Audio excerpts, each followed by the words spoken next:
چاہتا ہوں. انہوں نے کہا تھا کہ نئی صورتحال نے جنم لیا ہے، اس نئی صورتحال کو دیکھ لیجئے اور اس کے مطابق ہمیں آگے بڑھنا چاہیے. بہرحال میں یہ عرض کرتا چلوں جناب والا، اب یہ سارا پس منظر ہے اور اس پس منظر میں یہ ووٹ آف نو کانفیڈنس کی جستجو ہو رہی ہے. جناب والا، قوم اس بات کی گواہ ہے. کون نہیں جانتا؟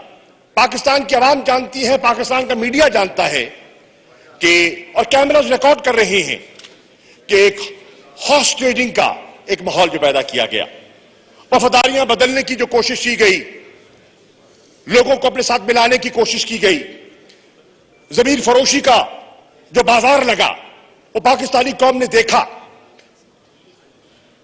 ٹکٹوں کے وعدے کیے گئے، سنہری خواب دکھائے گئے وفاداریاں تبدیل کرنے کے لیے، اور اس نے جو ایک ماحول پیدا کیا. سوال یہ اٹھتا ہے کہ وہ جو جنبش تھی، وہ جو کوشش تھی، وہ آئینی تھی؟ جو آئین کے تقدس کی بات کر رہے ہیں اور ہمیں کرنی چاہیے، آئین کی پاسداری ہم پر لازم ہے. جناب چیئرمین، کیا وہ قوتیں جو آئین کے تحفظ کا جنہوں نے قسم اٹھائی ہے، کیا وہ نہیں دیکھ رہی کہ بازار لگا ہے، بولیاں لگ رہی ہیں، ضمیر فروشی ہو رہی ہے، وفاداریاں تبدیل کی جا رہی ہیں، اکثریت کو اقلیت میں تبدیل کیا جا رہا ہے؟ بہر نہ ہو جناب والا، یہ بھی ایک چیز ہے. میں عرض کرتا چلوں پھر جناب والا، اسی سے میں کڑی جوڑنا چاہتا ہوں کہ یہ ابھی نہیں ہوا. ووٹ آف نو کانفیڈنس سے پہلے بھی تحریک انصاف اس چیز کا تقاضا کر چکی ہے کہ ہمیں اس روش کے خلاف دیوار ڈالنی ہوگی. اور جناب والا، سینٹ کا الیکشن ہوتا ہے. سینٹ کے الیکشن میں قوم نے دیکھا کیا ہوا، کس طرح خرید و فروخت ہوئی.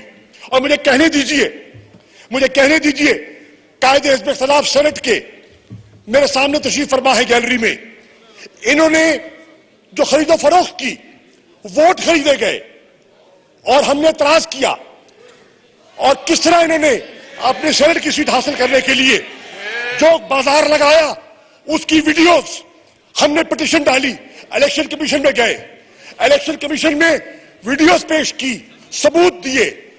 1 سال جناب چیئرمین، 1 سال تحریک انصاف الیکشن کمیشن کا دروازہ کھٹکھٹاتی رہی ہے، تاریخ در تاریخ پڑھتی رہی، اور بالآخر پوری جدوجہد کے بعد بحث مکمل ہوئی، وکلا کے دلائل مکمل ہوئے، اور دلائل کے بعد آج تک 1 سال ہو گیا، ثبوت کے باوجود، ویڈیوز کے باوجود، خرید و فروخت کے حقائق کے باوجود 1 سال ہو گیا ہے ججمنٹ ریزرو پڑی ہے. 1 سال ہو گیا ہے ججمنٹ ریزرو پڑی ہے، اور ابھی تک ہمیں انصاف نہیں ملا.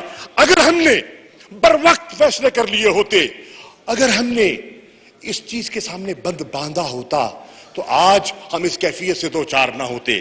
جناب چیئرمین، میں یہ عرض کر دوں، جو اٹیمپٹس اور بلیٹنٹ اٹیمپٹس ہو رہی ہیں یا کی جا رہی ہیں در پردہ رجیم چینج کی، وہ کسی سے پوشیدہ نہیں ہے.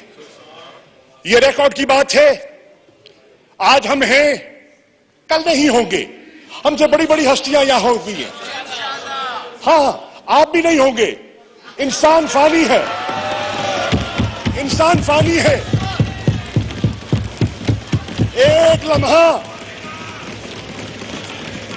ایک لمحے کا مجھے پتہ نہیں ہے کہ اگلا سانس